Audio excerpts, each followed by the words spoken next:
Taylor Gray was involved in a single-car accident in Statesville, North Carolina, and he will not be making his Truck Series debut at Richmond International Speedway. And according to Jeff Gordon, he had tested positive for COVID-19. What's going on, guys? It's Daniel, and welcome back to our video. We got quite a few stories to discuss here today on the channel. Let's go ahead and just jump straight into it. Let's start off all the sponsorship announcements. Let's start off with Kevin Harvick's 2021 Busch Beer NA Ford scheme that we are going to see this weekend here at Martinsville International Speedway. I actually do like this paint scheme a lot. The red, the blue, all the colors on the car work really, really well. It's a really, really nice paint scheme. Hopefully this will give Kevin Harvick some good luck this year. Hopefully we'll have a good run at Martinsville, but I don't think he's going to do great. Let's be honest. He's not fantastic at Martinsville. The next paint scheme we're going to take a look at is Joey Logano's 2021 Shell Twins Oil Throwback Scheme. That is a throwback to Mario Andretti's first career Formula One win that took place in 1971 or 1973. This throwback paint scheme looks really, really awesome. I usually am a big fan of the Shell Pennzoil teams that Joey Logano has, and their throwbacks are generally awesome. This is a really great tribute to Mario Andretti, one of the greatest drivers ever in auto racing history. This is an absolutely fantastic paint scheme, and it's going to be a great throwback deal we are going to see at Darlington International Speedway, Darlington Raceway. The next paint scheme we're going to take a look at is Brandon Godova's 2021 Comsor Variety scheme that we will see later tonight in the NASCAR Xfinity Series race at Martinsville International Speedway. I like this paint scheme a lot. The colors match very, very well in the car. It looks really, really cool. And hopefully Brandon Godova will get this car a very strong run. And hopefully there's a good shot for this car to run well later tonight. The next paint scheme we're going to take a look at is Jeff Merton's 2021 God's Pit Crew scheme that I think we're going to see tonight as well at Martinsville International Speedway. Like a lot of the other schemes, I really like this car as well. The black works really, really well. The orange and the yellow, I think that's the colors that were on the car if I'm not mistaken. That looks really, really awesome. It's a great paint scheme, and it's a great thing that we will see tonight here at Martinsville. The next paint scheme we're going to take a look at is Corey LaJoie's 2021 Arc.io scheme that we will see this weekend in the Cup Series at Martinsville International Speedway. The Arc.io cars are generally looking really, really nice, and this one also looks really, really cool, and it's great that Arc.io is partnering up with Corey LaJoie once again this year and this weekend at Martinsville International Speedway. The next paint scheme we're going to take a look at is Christopher Bell's 2021 Toyota scheme that we will see this weekend at Martinsville International Speedway. It's very intriguing that Toyota is the one that is sponsoring Christopher Bell this weekend, but I really like this Toyota paint scheme. While sometimes the Toyota paint schemes look a little bit plain, but I really do like this paint scheme overall a lot, and I think it'll be a great look to see this weekend at Martinsville International Speedway. And a final paint scheme we're going to take a look at is Bubba Wallace's 2021 DoorDash reverse scheme that we will see at Martinsville. The colors are reversed this time. Usually it's red on the car for DoorDash, but for this weekend alone, they are putting the white on the car with a little bit of red. And I have to say, this paint scheme looks absolutely incredible. I wouldn't actually really like to see this being the main DoorDash colors, because even though I do like the red DoorDash car that's the main one, I really like this paint scheme a lot. It looks really, really awesome. It's one of my favorite paint schemes that have been revealed for this weekend, and it looks really, really awesome. Hopefully this will give luck to Bubba Wallace over the weekend. Hopefully he'll be able to run really well this weekend. And now we're going to go ahead and jump on to the next stories of today's episode. Let's start off with Sonoma Raceway, as they have officially confirmed that they are going to have fans for the June 5th and 6th weekend for the Cup Series when they head out to Sonoma Raceway. The number of fans have not been confirmed at this time for how many, but fans are going to be welcome. I anticipate that I think they're looking at 33% capacity for only in-state. They haven't confirmed if there's going to be people outside the state that are going to be allowed to come to streets, but what they're saying right now is it's probably going to be in-state fans, so probably around 33% capacity, which again, the fact that we're getting up to that 33%, of getting up in the higher range potential of fans, getting in, especially with vaccinations increasing in the United States currently, that's a really good thing to hear. And also, it's awesome that there are going to be fans, because there have been concerns that there might not have been fans that are going to be allowed with the number of vaccinations, especially in California, where it's probably going to be mandated. Everyone's going to have a vaccine, or almost mandated that everyone's going to have vaccine. I would not be surprised if the increase of fans is going to happen. But yeah, it's really good to hear that fans are once again going to be welcome to come out to Sonoma. And now we're going to jump on to the next story of today's episode. This is some unfortunate news. Jonathan Hassler is going to be the crew chief for Matt DiBenedetto this weekend, as Greg Irwin has been sidelined for this weekend's Cup Series race cause of COVID-19 protocols. It looks like Greg Irwin, unfortunately, had tested positive for COVID-19. That is really, really unfortunate. Greg Irwin, I think, is a pretty solid crew chief overall. He's done pretty decent with Matt DiBenedetto the last couple years, but because of COVID-19, Greg Irwin is not going to be crew chiefing this week. And now I don't really have much information on Jonathan Hassler. Maybe this could turn around Matt Benedetto's luck that he's had so far this year. But man, Jonathan Hassler hopefully can get some of that luck toward Matt Benedetto. But yeah, it's really unfortunate Greg Irwin is not going to be able to crew chief this weekend. But hopefully Jonathan Hassler will do very, very good and very, very well to help him out going forward.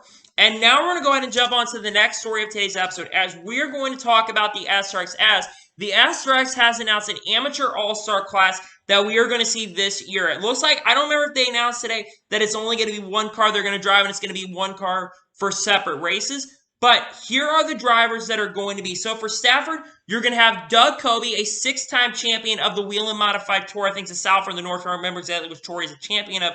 But he's a 6-time champion. He'll be the one that'll be driving at Stafford. At Knoxville, you're going to have Brian Brown, the guy that's won multiple Knoxville Nationals races and one of the best guys in the world of outlaws. And it's rumored that he may be running at Knoxville in the Truck Series for Cobblers Motorsports. He will be driving at Knoxville. For Eldora, you're going to have Cody Swanson, who's going to be driving, who's the winningest driver in the USAC Silver Crown champion. I think he's the youngest winner, I think, if I'm not mistaken. And he's a 29-time winner in that series, and he's the winningest driver of all time. He will be driving at Eldora National Speedway in that car.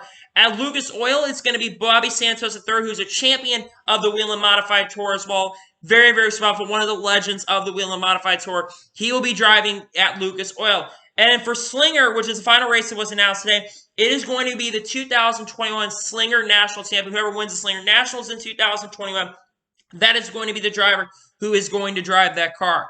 I think that if it will come down to me, I think they should have selected Ty Majeski already. So I think Ty Majeski is going to win a Slinger Nationals. He's won the Slinger Nationals in the past. One of the greatest drivers racing late models currently in the circuit. And I think that it will end up being Ty Majeski ends up taking that ride. The one thing I will say is that while I do think it's really, really cool they're doing this, I don't like the title name of it being called the Amateurs All-Star Class. In my opinion, maybe they should have gone with the local All-Stars or like the Grasser All-Stars. I guess they're not going to choose Grassers though because that's something that NASCAR basically claims right now. But the fact that it's called the Amateurs All-Stars, I really like that a lot. Maybe they should choose local All-Stars. But other than that, I think that's really cool that they're showing some of the legends in other series and giving them an opportunity and giving some of these guys that don't really get the best screen time all the time, giving an opportunity to race. And maybe at these specific tracks, these guys will give guys in that series like Bill Elliott, like Tony Stewart, like Michael Waltrip, like Paul Tracy. They'll give them an opportunity to contend with that. But I think it is, regardless, so it is super awesome that they are running an Amateurs All-Star Class. I really do like this overall, but it sucks that it's just called the Amateurs All-Star Class and not the local All-Stars. That is just my opinion on that front. And now we're going to go ahead and jump on to the first of two major stories of today's episode, as we're going to talk about Jeff Gordon. As I said at the beginning of this episode, Jeff Gordon confirmed on NASCAR SiriusXM when he's talking to Daniel Trotta and Larry McReynolds, he had confirmed that over the Easter off weekend that he had basically tested positive for COVID-19 over the off week. Now, the good news is that he said it's been a very smooth transition throughout this process, and he said he had minor symptoms. Now, for those who are Jeff Gordon fans, if you're wondering if he is going to be in the booth this weekend, unlike Greg Irwin, who's not going to be there this weekend for Wood Brothers, this weekend Jeff Gordon is good to go, and he will be commentating this weekend at Martinsville, which is the good news. The bad news is, unfortunately, Jeff Gordon tested positive. I've seen so many people in the industry. I mean, we've got two people recently just tested positive in the last couple weeks or so that have tested positive for COVID-19. And it's crazy to think that Jeff Gordon, tested positive in the COVID-19. He's been pretty proponent of the mask and he's in the social distancing all stuff and the proponent of getting the vaccines as well, which a lot of people are also prone to that as well and wanting to get that vaccine very, very quickly, which is we're hoping that we can get that open very, very soon so we can get everything open back up much, much sooner. It is disappointing, though, that Jeff Gordon did test positive for COVID-19, but I will say one thing overall, that I'm just overall glad that he is okay, to be honest with you. I'm more happy that he's all right. Because, again, COVID-19 is something that we should definitely take very, very seriously, and I think we should, because if we don't take it very, very seriously, things could get really, really bad very, very quickly. But it is disappointing, though, that Jeff Gordon did test positive for COVID-19. I'm glad, though, that he's going to be commentating. Even though I don't think he's the best commentator in the booth, I like seeing Jeff Gordon up there, and more people are going to watch Jeff Gordon in the booth than Clint Boyer in the booth, even though I think Clint Boyer is a better commentator than Jeff Gordon. I think Jeff Gordon and Clint Boyer together work really, really well together, and it would be disappointing Jeff Gordon couldn't commentate. But the good news overall is Jeff Gordon will be in the booth, but I am glad overall that Jeff Gordon is okay, and he no longer at this moment. I don't think he has COVID-19, and he will be cleared to be there this weekend. to commentate in the booth. And now we're going ahead and jump onto the final major story of today's episode. As I said at the beginning of this episode, Taylor Gray was involved in a single car accident over the week. So here's what was said in that statement. DJR brought out a statement today and said that Taylor Gray was involved in a single car accident last night in Statesville, North Carolina, which was on Wednesday night. They said was transported to a local hospital and remains in stable condition. The good news for him is at least he remains at this moment in stable condition. It's not serious at the moment, so at least he's alive. Thank God for that. But unfortunately, he's not in the best condition. He will remain in the hospital for this. And then later that day, they released a statement, I think later that evening or later that day. They said that he underwent surgery for a fractured L4 vertebrae, will undergo more surgery, fractured left foot, and ankle. So he had some pretty big injuries as well. A fractured L4 vertebrae, that's something which is basically, I think, on your back, if I'm not mistaken. I'm not the best in science, to be honest with you, but in your back, he had a fractured left foot vertebrae and will undergo more surgery for, like I said, fractured left foot, which is definitely unfortunate that he was involved in a single car accident. I don't know exactly what happened because, like I said, it said a single car accident and you have two cars involved in that. So I don't know exactly what happened in that situation. But because of this, Taylor Gray's anticipated NASCAR Truck Series debut is not going to happen, as they announced that they will be not making his Truck Series debut at Richmond International Speedway, and the 17 has withdrawn from the event. I'm kind of surprised, though, to be honest with you, that the 17 car overall has withdrawn for the event. I know that they really wanted Taylor Gray to be the driver of that truck, but I would think that there was a chance maybe that 17 truck was going to drive at Richmond International Speedway with another driver, basically maybe like David Gillen takes over that truck and drives it, because we've seen David Gillen drive a couple times. He drove in the Truck Series season opener at Daytona, and he also drove at Las Vegas as well. So I think that there would have been an overall really good chance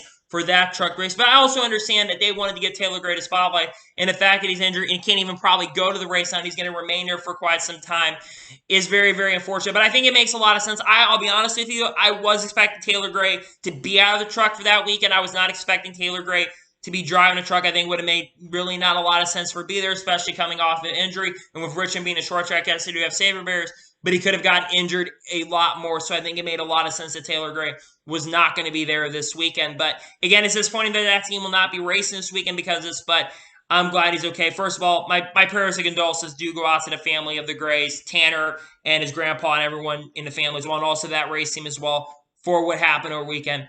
It is definitely very, very unfortunate. But yeah, I'm wishing for Taylor to have a very, very speedy recovery, and hopefully he gets better very, very soon. As I'm currently editing today's video, a massive bombshell has dropped. According to Adam Stern, he has reported that 2311 Racing is eyeing $9 to $16 million investment for a new 2311 headquarters that would house 2 or 3 teams going forward. We have talked about for the last couple months that 2311 has been looking to expand to potentially a couple car operation really since back in February when that headquarters was basically confirmed that I can't remember exactly where area it was, I think it was Statesville, North Carolina, if I'm not mistaken. They had basically confirmed that they were looking to expand to build a big headquarters out in that area, Huntersville, North Carolina, that area, to build a headquarters for 2311. We know that they have a shop currently in Germain Racing, but they're planning on expanding and bringing out to Huntersville, North Carolina. That got confirmed. And then was reported later that evening on a Door Bumper Clear podcast that they were looking to expand to a 2-car operation as early as 2022. Not a 3-car operation, which now it's saying a 3-car operation. But they said that they were planning to maybe have 2 cars in 2022, and that Rich Crane Motor, or a smaller team tier organization in Chevy, was going to switch to Toyota as well. We've talked about this for a while, and we also talked about potential drivers that could go to this right. And we're going to talk real quick about what drivers they could get, because now they're talking about 3 cars going forward. That's surprising if they're talking about bringing that many cars as early as next year. But that's one thing is the charter system. What charters are they going to get if they're going to plan to expand to 3 cars? That's something that we're going to have to watch. But wow, the fact they're talking about bringing 3 cars, that is crazy, and I did not expect that, to be perfectly honest with you. But let's talk about drivers that potentially could be on the market to go to 2311. There's really only 4 or 5 guys that I really think about that could be in the running for this car. Originally, I thought that Brad Keselowski maybe could have been in the running to go to 2311, but there's been talks that he was going to go to Team Penske. Once again, next year is probably going to be confirmed he's going to go to Penske sooner or later, so there's going to be no changes right there. First one, John Hunter Nemechek. John Hunter Nemechek last year left Front Row Motorsports, and he went to Kyle Busch Motorsports, got back down to the Truck Series. And he's been pretty solid, definitely, to start the least in the Truck Series. He has scored one win at Las Vegas, has been pretty consistent overall this year. I know last race at Bristol didn't go well for him, but I think that he is eyeing a second opportunity in the Cup Series to go to 23XI Racing in Toyota's program.